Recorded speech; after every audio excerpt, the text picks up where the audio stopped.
આજે આપણે Gujarat government through જે 15 લાખની લોન 4% ઇન્ટરેસ્ટ પર મળે છે એના વિશે આપણે ડિટેલમાં વાત કરવાના છીએ. So hi, myself Manan, I am from સ્કોલારથી. હવે આપણે આમાં વાત કરવાની છે કે કેટલી અમાઉન્ટની લોન તમને મળી શકશે, કઈ કઈ ક્રાઇટેરિયા છે જે તમારી આમાં ફૂલફિલ તમને થશે તો આમ મળશે, કયા કયા ડિટેલ્સ જોઈશે, કયા કયા ડોક્યુમેન્ટ્સ તમારે આપવાના થશે, કેટલો ટાઈમ થશે આ લોન મળવામાં, કઈ રીતે આની પ્રોસેસ કરવાની છે અને આનું રીપેમેન્ટ કઈ રીતે કરવાનું આવશે, તો બધું જ જે છે આપણે આ વિડીયોમાં જોઈશું. આ વિડીયોમાં એના વિશે વાત કરીએ એના પહેલાં હું એક વસ્તુ કહેવા માગું છું કે સ્કોલારથી જે છે એ પ્રિવિયસલી ઘણા બધા સ્ટુડન્ટને આ 4% વાળી લોન જે છે એ ઓલરેડી અપાવેલી છે, અપ્રૂવ કરાવેલી છે. તો તમે પણ જે છે અમારી પાસેથી એનું ગાઈડન્સ જે છે એ લઈ શકો છો. એના માટે તમે અમારો કોન્ટેક્ટ અથવા તો નીચે એક ફોર્મ આપેલું છે જેમાં તમારી બેઝિક ઇન્ફોર્મેશન તમે નાખશો એટલે અમે તમને કોન્ટેક્ટ કરીને પૂરું ગાઈડન્સ જે છે એ આપશું અને એનો જે બી એક્સપેન્સ હશે એ પહેલેથી જ તમને જાણ કરી દેવામાં આવશે. અથવા તમે આ વિડીયો જોઈને પણ જે છે એ અપ્લાય કરી શકો છો. તો સૌથી પહેલું વાત કરીએ તો આમાં લોન કેટલી મળી શકશે, તો તમને આમાં 15 લાખની લોન જે છે એ 4% સિમ્પલ ઇન્ટરેસ્ટ પર આ લોન મળશે. બીજું વાત કરીએ તો આમાં એલિજિબિલિટી ક્રાઇટેરિયા શું છે, તો પહેલું કે 12થમાં 60% પર્સન્ટાઇલ નહીં, પર્સન્ટેજ 60%થી વધારે હોવા જોઈએ. સેકન્ડ કે પેરેન્ટની ઇન્કમ જે છે એ 6 લાખથી ઓછી હોવી જોઈએ. અને ત્રીજું કે તમારે જ્યાં વિદેશમાં જવાનું છે એ જવાની તારીખથી 6 મહિનાની અંદર તમારે આ લોન માટે અપ્લાય કરી દેવું પડશે.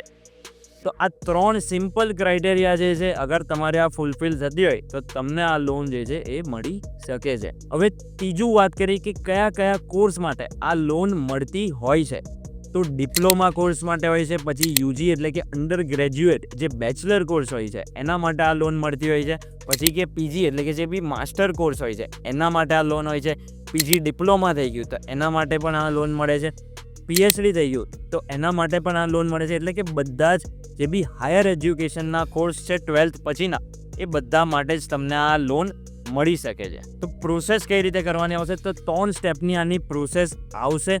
પહેલું સ્ટેપ જે છે એ ઈ સમાજ કલ્યાણનું જે પોર્ટલ છે એના ઉપર તમારે રજિસ્ટર લોગિન કરી આખું ફોર્મ જે છે એ ફિલ કરવાનું આવશે. સેકન્ડ સ્ટેપ જે આવશે એ લોન અપ્રુવલનો આવશે, એટલે કે તમારી લોન જે છે એ મંજૂર થશે. અને થર્ડ સ્ટેપમાં જે આવશે તમને લોન જે છે એ ડિસબર્સ થશે, એટલે કે તમારા ખાતામાં એ લોન આવશે. તો આ 3 સ્ટેપની પ્રોસેસ જે છે એ કરવાની આવતી હોય છે આ લોન માટે. અને એનો જે છે ઓલરેડી વિડીયો બનાવેલો છે જે બી જનરલ કેટેગરી એટલે કે બિન અનામતમાં જે બી આવતા હોય એ લોકો માટેનો વિડીયો જે છે એ બી બનાવેલો છે. અને જે ઓબીસી એસસીમાં આવતું હોય, એસસીબીસીમાં આવતું હોય એ લોકો માટેનો બી એક સેપરેટ વિડીયો બનાવેલો છે. એ તમને ઓલરેડી ડિસ્ક્રિપ્શનમાં નીચે જે છે એ મળી જશે, જેને તમે કમ્પ્લીટલી જોઈ શકશો. એમાં સ્ટેપ બાય સ્ટેપ તમને દેખાડેલું છે કે કઈ રીતે તમારે ફોર્મ ફિલ કરવાનું છે, કયા કયા ડોક્યુમેન્ટ્સ જોઈશે, એમાં સ્પેસિફિક બધું ડિટેલમાં વાત કરેલી છે. તો તમે એને જરૂરથી જોજો. અને જે ડોક્યુમેન્ટ્સની લિસ્ટ છે એ સ્ક્રીન ઉપર બી તમને હમણાં આપેલી છે, તો તમારે એ રીતના ડોક્યુમેન્ટ જે છે એ આપવાના આવશે. અને આ પ્રોસેસમાં વાત કરીએ તો પ્રોપર્ટી તમારે આપવાની આવશે જેની વેલ્યુએશન 1.5 ગણી હોવી જોઈએ. એટલે કે તમને 15 લાખની લોન જોઈતી હોય તો 22થી 23 લાખથી વધારેની પ્રોપર્ટી આપજો, જેથી તમારી મેક્સિમમ 15 લાખની જે લોન જે છે એ પાસ થઈ શકે. તમારી અથવા કોઈ બી રિલેટિવ્સની, ફ્રેન્ડ્સની હોય તેની પણ તમે આપીને આ લોન માટે જે છે એ અપ્લાય કરી શકશો. આના ઉપર જે છે મોર્ગેજ એ સેકન્ડ સ્ટેપનું જે અપ્રુવલ આવશે, એટલે કે બોજો જે પાડવાનો છે એ અપ્રુવલ આવશે, એના પછી જ કરવાનું થશે. હવે આમાં વાત કરીએ તો કેટલા ટાઈમમાં અપ્રુવલ આવશે, કેટલા ટાઈમમાં ડિસબર્સમેન્ટ થશે, તો જનરલી જે છે એ 3થી 6 મહિનામાં તમને અપ્રુવલ આવતું હોય છે. અને એના પછી જે છે 15થી 30 દિવસની અંદર ડિસબર્સમેન્ટની પ્રોસેસ થતી હોય છે. એ જનરલી હરેક જિલ્લાની કચેરી ઉપર ડિફરન્ટ થતું હોય છે. એ જિલ્લામાં કેટલું લોડ છે, એટલે કે કેટલી એપ્લિકેશન થાય છે, કેટલું ફાસ્ટ પ્રોસેસ થાય છે, એના ઉપર જનરલી ડિસાઇડ થતું હોય છે.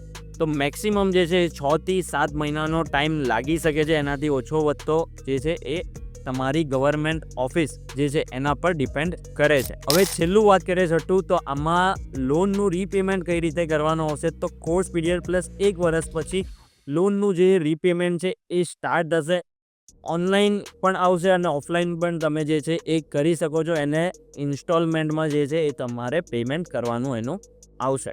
તો આ ગુજરાત ગવર્મેન્ટની ખૂબ જ સારી લોન છે જે આટલા ઓછા ઇન્ટરેસ્ટ પર તમને મળે છે. તો તમારે આનો મેક્સિમમ બેનિફિટ તમે આનો લઈ શકો છો અને અમારી પાસેથી પણ તમે આનું ગાઈડન્સ લઈ શકો છો, જેથી તમને સિમ્પલ સ્ટેપ્સમાં તમારી આ પ્રોસેસ થાય અને મેક્સિમમ બેનિફિટ તમને મળે પ્રોપર ગાઈડન્સ. તમારા ફ્રેન્ડ્સ ફેમિલીમાં જે બી જવાનું હોય કે જે પ્લાન કરી રહ્યું હોય એને જરૂરથી આ વિડીયો શેર કરજો, જેથી એ આ ઓછા ઇન્ટરેસ્ટવાળી લોન જે છે એ લઈ શકે. બીજું કંઈ પણ ડાઉટ હોય તો કમેન્ટ કરી શકો છો તમે અને અમારી પાસેથી જે છે ગાઈડન્સ લઈ શકો છો. Thank you. આવજો મિત્રો.